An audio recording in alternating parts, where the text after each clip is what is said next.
حالا مردک تو میخوای با کی حرف بزنی؟ با ملتی، اونم ملت تاجیکستان.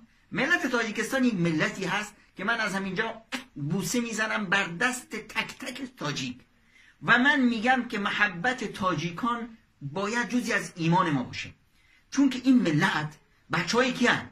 اینها بچه های امام بخاری، اینها بچه های امام ترمیزی هن. اینها فرزندان اونهایی هستند که روسیه اون زمان اتحاد جماهیر شوروی با تمام چکش و داسش بالای سر اینها بود، کشت و قتل عام کرد و هر جنایتی که در تصورت هست روسیه انجام داد که این مردم رو از دینشون جدا کنه. اتفاق چه افتاد؟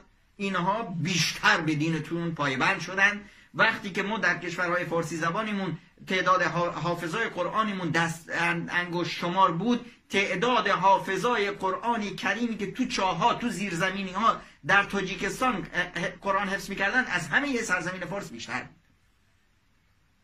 این ملت شکست ناپذیری هستند. این ملت، اینها فقط و فقط مثال های ملت تاجیک رو در قصه های صحابی میتونید پیدا کنید، در قصه های یاران پیامبران. اون وقت میاد یه خرمگسی به این ملت میگه حالا مثلا این کس کی باشه، مثلا ترامپ می بود، کشوری مثل آمریکا رو پادشاهش بود، یا نمیدونم پوتین بود که تو روسیه و مسکو نشسته، یا رئیس چین می بود، حالا میگفت کسیه واسه خودش. حالا توی بیچاره چه کاره ای تو این مثلا، نه سر پیاز نه ته پیاز، بعد اومده چه کار میکنی؟ با خدا در میفتی. بیچاره تو مگه اینقدر عقل و شعور نداری که این ملت، ما مسلمون ها، حالا تو که از اسلام خبر نداری، بهتون بگم آقا ما مسلمون های دینی داریم که این دین ما به ما میگه که لا طاعت لمخلوق فی معصیت الخالق. در مقابل دستورالعمل های خداوند متعال بقیه بشر هر که باشن پس چیزی ارزش ندارن.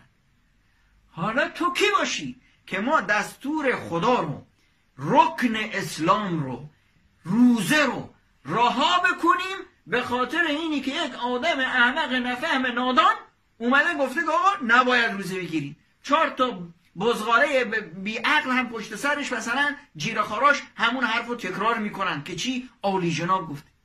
عالی جناب خر کدوم طویل عزیز من؟ تو فردا مثل سگ میری و همین مردم توف میندازن رو صورتت، رو قبرت. کی هستی که بیایی در مقابل کلام الله، در مقابل شرع الله بیایی حرفی بزنی؟ کی اصلا حرف تو رو بها میده؟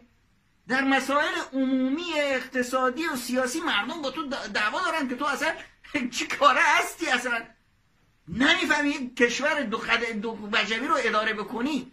اون وقت میایی برای مردم در هویت دینیشون، برای این مردمی که پوزه استعمار روس رو به زمین مالیدن، تو میایی خط و نشان بکشی؟ واقعا اینو که وقتی میدیدم گفتم الله صدر احمد پدر فرعون بدبخت حداقل برای خودش پادشاهی داشت و باد کرده بود. این دیگه چه جناوری هست؟ این چه موجوداتی تو این دنیا پیدا میشه؟ وقتی اینا رو میبینی میگه خدایا شکرت به عقل، خدایا شکرت به همه این ایمانی که به ما ارزانی داشتیم. از اینجا سلام و احترامات برای تک تک ملت تاجیک و بنازم غیرت شما رو، بنازم ایمان شما رو، بنازم مردانگی شما رو، بنازم تقوای شما رو. خدایا بار الها حامی و حافظ و نگهبان این ملت بزرگ باش، این ملتی که به دینشون افتخار میکنن. زنده باد تاجیکای عزیز.